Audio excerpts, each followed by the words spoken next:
بعضی از مشاغل هست متناسب با ساخت زن نیست. خب اینا رو دنبال نکنن. یکی از کارها این است که اون تحصیلاتی که به اون مشاغل منتهی می شود اون تحصیلات رو بر زن تحمیل نکنن. این بحث دانشگاه و تحصیلات و اینها که باز بعضیا جنجال میکنن که آقا تبعیض در تحصیلات. این تبعیض همه جا بد نیست.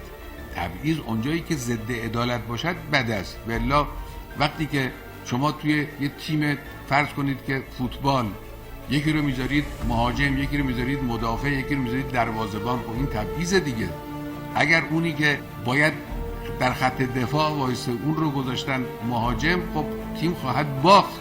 اونی که باید مهاجم باشه اگه گذاشتن دروازه‌بان که بلد نیست این کار رو، خب تیم میبازه. این تبعیضه. این تبعیض عین عدالته.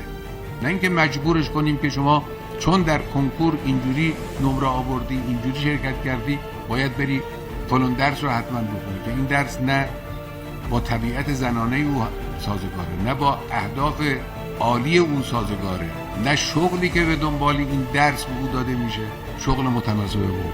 خلاصه اینی که نتوانه زن همه مشاغلی را که مرد به عهده میگیره به عهده بگیره، این رو نباید ننگ دانست، نقص دانست. نه خیر، اون چیزی بد است که متناسب با طبیعت الهی